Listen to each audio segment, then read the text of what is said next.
Did you know that Minecraft Bedrock Pillager Outpost Spawn Mechanics have changed? They're radically different from before, meaning you can make much better ominous potion farms if you know what to look for. In this video, we'll look at how the Pillager Outpost mechanics have changed, how you can find the new spawn spots, and what to look for to make the most OP ominous bottle farms. In Bedrock Edition, pillagers used to only spawn inside the outpost or right on the edge, but now the spawn spots include the structures around like the Iron Golem cage, or the LA cage, and the tent. You can even get spawns around the cages and tents under the right conditions. I've also found ghost spawn spots and figured out the conditions on which they can occur. And I'll show you what to look for to see whether they even exist. How much better? There's the potential for 16 additional pillager spawn spots. I'll cover where to AFK to reach all of them soon, but first let's look at some examples. To find the spawn spots, I like to use a jack-o'-lantern, some building blocks of your choice, and some glass panes. To find your spawn spots in any particular outpost, you have the stairs coming up here, then there's one block, and then break this block, put in a pumpkin or a jack-o'-lantern. If the stem is pointing towards the chest, this is a 4 spawn spot. So you'll have one that goes right, so you come right to the end, in line with it, and this is going to be a spawn spot. Then you come here, right in line with it, and this is going to be a spawn spot, and then you basically line these two up, and this is going to be your 4th spawn spot. Now remember that these go from, I don't know, 1 or 2 blocks above the top floor, all the way down to the bottom floor down here. Even though Mojang changed how mobs spawn, originally all mobs used to spawn on the northwest corner, which if you didn't know, pumpkins always point to the northwest corner. Now most mobs will spawn on the center, except for structure spawns. Everything spawn right on this part here. So because they can spawn on different levels, you want to come down and directly underneath this, you want to break out all these blocks right the way down to the floor, and then you can just put a glass block or a leaf block there, and that will be sufficient to block all the spawning from here except for that top block. So like I said, if the stem points towards the chest, it's a 4 spawn spot. If the stem points away from the chest, it's a 1 spawn spot. If the stem points away from the stairs, it's a 2 spawn spot, and the other spawn spot is down here, so in the opposite direction to the stem. And finally, if the stem points towards the stairs, it is also a 2 spawn spot, and the other spawn spot is out here. And of course, remember that the actual place that they will spawn is right here, as indicated by the direction of the stem. So the next thing we want to do, a lay cage or the Iron Golem cage, doesn't seem to be any rhyme or reason. Maybe there's a rotation that you can't see because there's no difference on any of the different angles. There's nothing that looks any different. So what I like to do, if you want the quick and easy version, just come out by 2 all the way around each of these. So when I say each of these, it is the cages and the tents. Come out at the same level as the floor, or you can go 1 above. Anything further than that or below that, it's not going to work. These spawn spots will only be on the ground floor or 1 above. Right the way around. Now I'll show you a more scientific method later, but for now, this is the quick and easy version if you don't want to mess with chunk borders and packs and all kinds of stuff like that. This is just that. Or if, say, for example, you're on a device that you can't install any resource packs. So we're going to have it like this, and then we go like 30 blocks away, and we can see that they are spawning in there. So there's always going to be 1 spawn spot in somewhere in the center. Doesn't seem to follow any particular rhyme or reason, just somewhere inside the center. I've looked at directions. I've looked at tried to find if maybe there's a rotation component to the thing. It doesn't seem to have any effect on it whatsoever. So because we have only gotten these from the one, we know that this is a single spawn spot.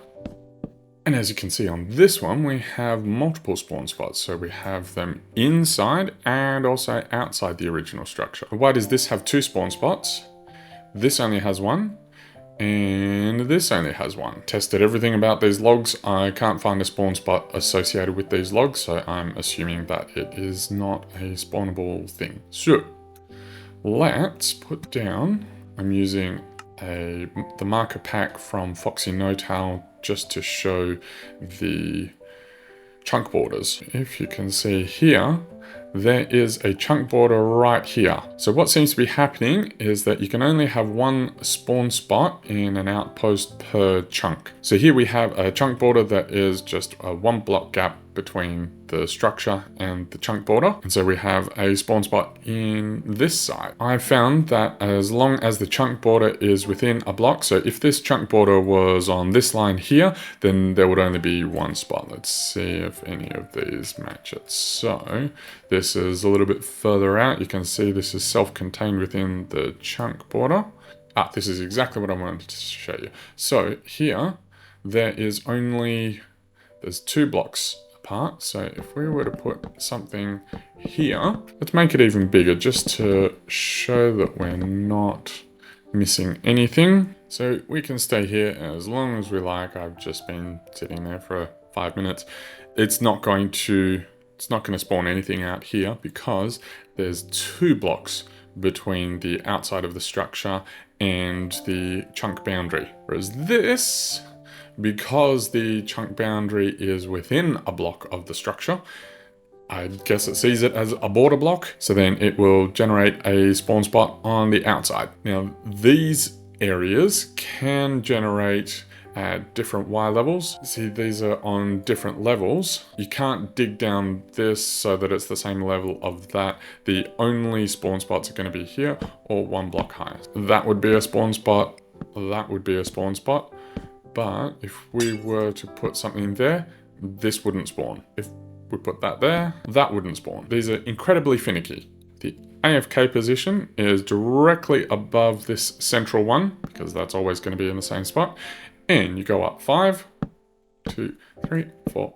And this top one, this is going to be your AFK position. To make this happen, we are actually going to have to tear down, well, break all the spawn spots down to the ground, and we're actually going to have our new trident killers for the ominous bottles on the floor level. Let's put our armor stand up here, give it a white banner, or give it a banner, doesn't matter which, and this shows the spawning sphere. So if you didn't know, hostile mobs will spawn more than 24 blocks away from the player, and in Simulation 4 as far as 44 blocks. You'll see that we're just high enough so that the spawn spot on the ground floor doesn't get touched, and all of these are inside this spawning area between the green and the red. If you're on a higher simulation distance, the green is what you need to worry about, and anything above that you can basically go out to like 90 blocks. It's pretty nuts. You're not going to need to worry so much about that on, say, Simulation 6. But for Sim 4, our AFK position is going to be 5 blocks above the roof, directly above the central spawning block.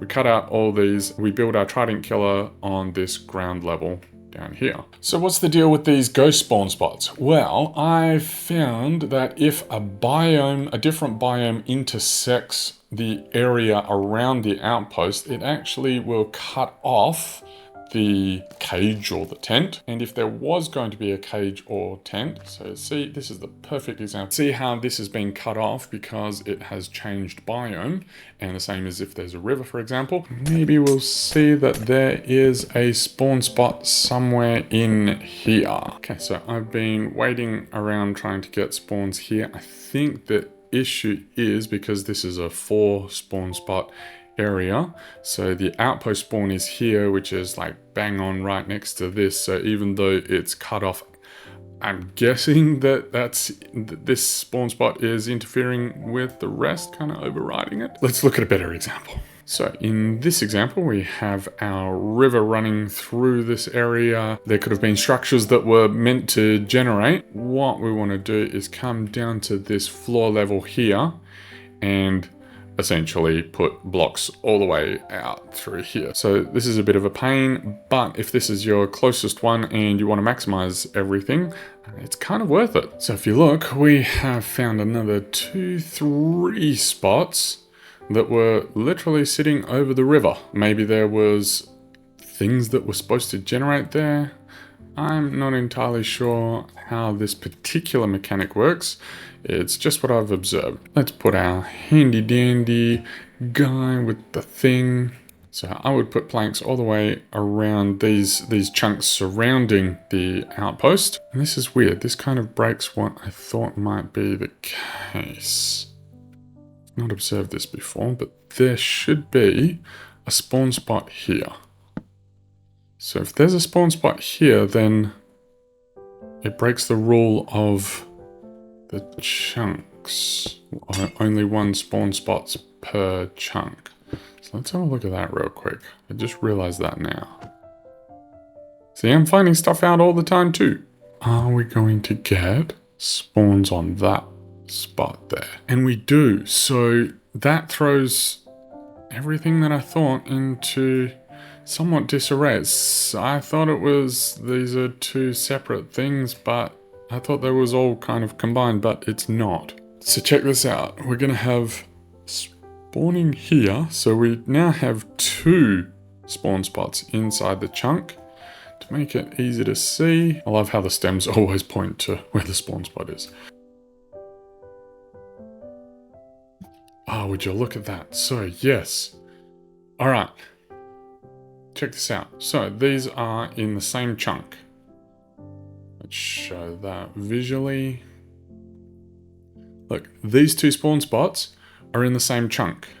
So we had an issue at the previous outpost because I think it was like the spawn spot from the outpost was too close to the structure, but this is a ghost structure, right? So you're just going to have to imagine that in the game code it meant to spawn something here, but it was on water, so it didn't end up spawning something, probably like a cage or something like that. But look, so the spawn spot algorithm for the outposts is different from the spawn spot algorithm for the cages and tents. Because the reason why the outpost had 4 or 2 or 1 spawn spots was based on where it was in relation to the chunk. So see, the outpost with these banners actually goes over the different chunks. So we have 1 spawn spot in that chunk, 1 in that one, and because the same thing happens here, this is 4 spawn spots, so we have 1 in this chunk and 1 in that chunk.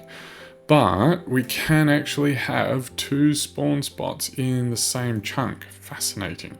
You'll see that the chunk actually runs through this, so there will be a spawn spot, I'm guessing one of these, but because it hasn't already spawned, it's going to be somewhere. So we're probably going to have 1 in these and 1 in these, so that's a spawn spot, which means it's probably going to be this is our spawn spot. And would you look at that? I was slightly wrong. It's that one. But as you can see, these actually line up. What's the upshot of all this extra work? Before they made these changes, this would have already been the best outpost with 4 spawn spots, but now we found an additional 5 spawn spots. So we've more than doubled the output of ominous bottles. So that's how we maximize the spawn spots for our outposts. But how do you make an ominous bottle factory out of all this? Well, have a look up in the corner right there and I'll show you exactly how to take advantage of all these additional spawn spots and build the